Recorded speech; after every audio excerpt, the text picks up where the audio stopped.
Hello everyone and welcome back to another AFK journey video. So in this video we are back in Homestead at Divine Shard level 9. We've now upgraded our key buildings, which are the kitchen and the forge, to level 9. I want to talk about the optimal crafting deck for both of these two stations, and then also what should be your process upgrade priority, which of course are really important when you are moving into the next level up of your building. Okay, so first of all, for the kitchen, we have the new item, the pink root stew. Very importantly, it will only use mushrooms. It will not use the new mandrake root, basically, crop that you can plant. That is only for alchemy. So I have not at all planted that. I'm still fully out on the shrooms on my farm right now. And now this is going to be the optimal deck. 4 heat control, 2 slow cook, and 1 ferment. Even after getting the process upgrade for heat control, this is still going to be the optimal deck, which is the good thing. Now, in order for you to get your process upgrade, you will have to produce in total 8 3-star or above pink root stew. I've already done 2. I started on it yesterday. I'm going to try to finish it up today, hopefully. And ideally, you'll want to do this using someone who already has this upgrade in their kitchen, because it's going to be a higher chance of you actually producing that 3-star higher product. Okay, so there we have it for the pink root stew for dried mushroom. This is going to be the optimal deck. Even after you get the heat control process upgrade, this will still be the best deck. 3 heat control, 1 slow cook, and 1 ferment. Very simple. And then you have the shroom stir fry. This is going to be the optimal deck for the shroom stir fry before and even after you get the process upgrade for heat control, which is all 4 heat control, 1 slow cook, and 1 ferment. And that is basically going to be it at level 9 of kitchen. You will not be producing the lower rarity products anymore. Okay, now for the forge, we're going to briefly go over this. We have the new piece of item, which is the flame guard plate. Now this deck is an 8-card deck, and this is overall the best deck that you can use prior to getting any process upgrades and even after getting process upgrades. So 1 charge, 2 multi-forge, because multi-forge is basically the strongest card in the forge station. You have the 2 heat ups as well for boosting, and then you have 3 forge expert. On average, this deck will be producing the highest star rarity, and in order for you to get one of your process upgrades for the forge, you will have to produce 3-star higher flame guard plate, and you can do it. Yeah, basically that is going to give you the heat up upgrade. And again, you'll want to do this using a friend's, ideally forge, who already has this process upgrade, because if you're using the same deck, which is the optimal deck, even after this process upgrade, you're going to have a much higher chance, over 25% chance in total, for getting 3-star or higher. If you're using your own forge before these process upgrades, this is not looking too great. Maybe it's around 15% chance for you to get, or maybe even actually 13% chance for you to get a 3-star above. So really, you want to use someone else's forge who has it maxed out. The other process upgrade, which you can get just over time, is going to be spending water essence. In total, 1,500 is going to give you the upgrade on the charge card. So those are the 2 process upgrades you're going to be targeting. Forge expert is dependent on alchemy, which as of right now, alchemy is broken until we get the patch, and so alchemy is not going to be possible for you to get this process upgrade, although it would be a really nice one. Okay, as for the other basically lineups, so you will also be producing chill guard armor. This is the optimal deck. 4 forge expert, 2 multi-forge. Even after all process upgrades, this is still the best deck you can run for this item, and it is almost 100% chance of you getting high star, 4-star output. Then you also have the stone armor. This is the optimal deck. Even after getting process upgrades, this is still the optimal deck. 4 forge expert, 1 charge, and 2 multi-forges. So very, very solid deck. And you probably already have it locked in if you watched my previous video. Now, Warmstone armor. So this is the optimal deck before getting process upgrades, which is 1 charge, 2 heat up, 2 multi-forge, 2 forge expert. And this was the same as level 8 of our divine shard.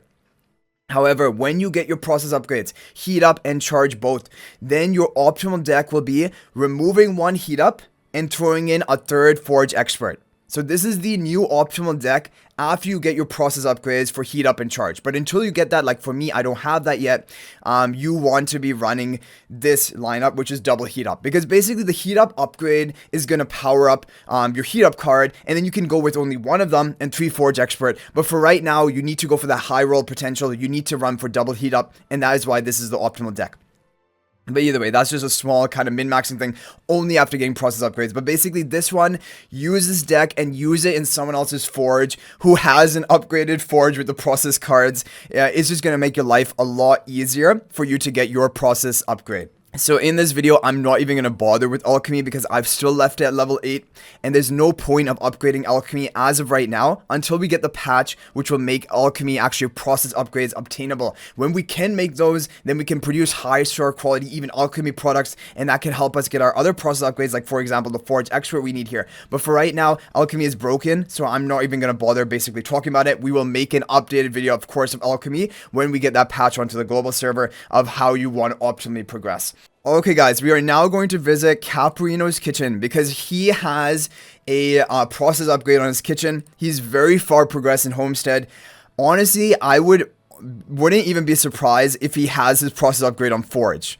But we're going to take a look at the kitchen. That is what we're interested in right now.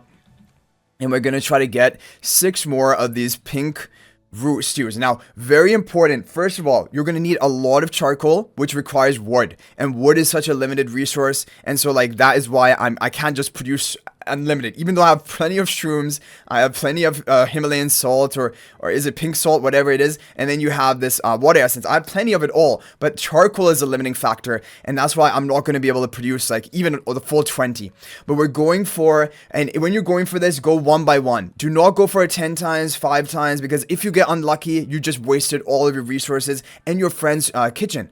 So like you want to make sure you're increasing your chances, which is just go 1 by 1. Because then, yeah, overall your luck is going to average out. If you go by 10, I mean, if you get really lucky, you can be 1 and done. But like, honestly, it's not very likely.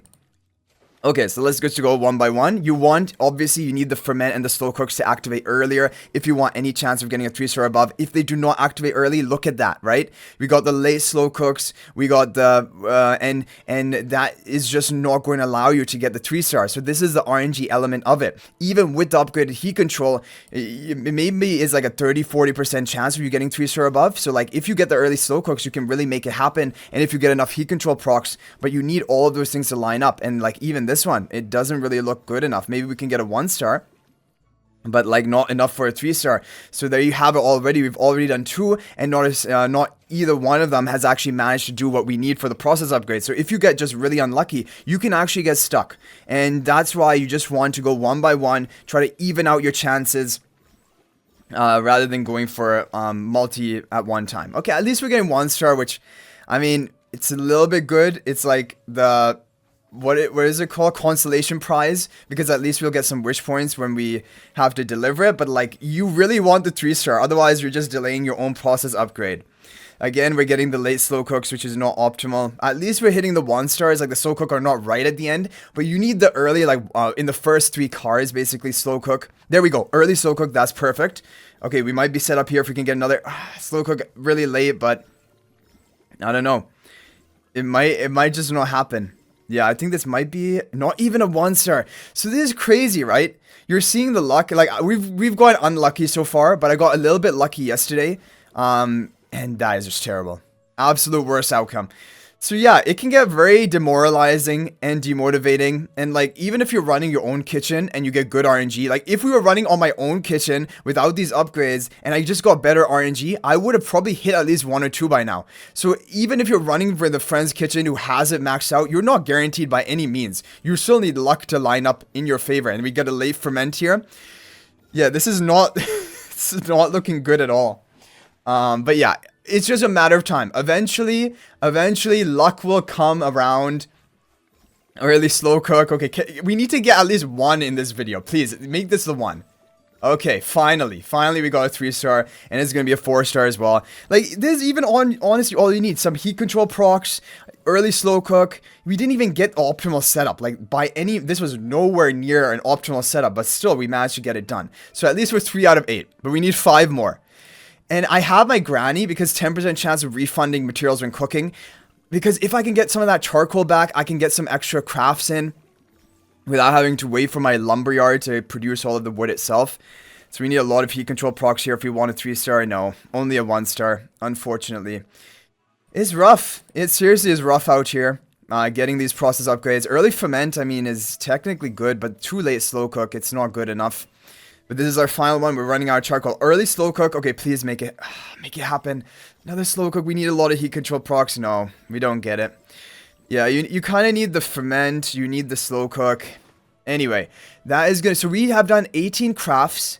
We have only produced 3 of the 3-star or above, which is honestly pretty unlucky. Like, I mean, 23% rate overall, I don't think that's terrible, but I think it should be more like 30 or 40%. So we did get unlucky, definitely, in this crafting session.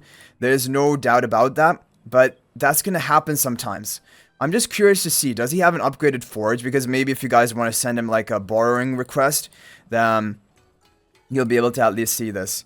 Oh, he has upgraded charge, he doesn't have upgraded heat up yet. Heat up is a tough one. So charge is just by spending the water essence. Heat up is tough because you need to hit like, yeah, you need a 3-star above flame guard plate, which is even harder than the pink root stew.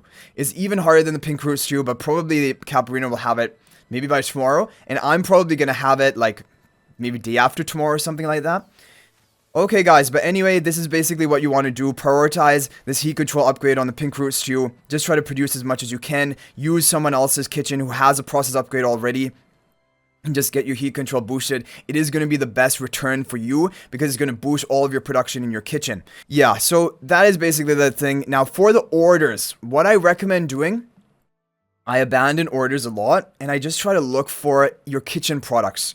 Your kitchen products, pink root stew, your dried mushroom, your shroom stir fry, they all use mushrooms. I have all 24 of my crops farming mushrooms, and like, if you get that heat control process upgrade, or even if you don't, shroom stir fry, dried mushroom, you have a pretty good chance with these decks that you are just going to create pretty high star quality output, and it is efficient for you farming wish points. The other thing is forge. Just basically ignore alchemy. And then in the forge, you saw the decks which you want to run. The best of chill guard armor, stone armor, they are guaranteed that you are going to hit the 3 or 4 star like high product output. Warmstone, flame guard, of course, are going to be riskier, but you need to do flame guard anyway for your process upgrade. So anyway guys, I hope you enjoyed the video. Thank you for watching. That is going to be it for this one. Feel free to share your own tips about Homestead in the comment section down below.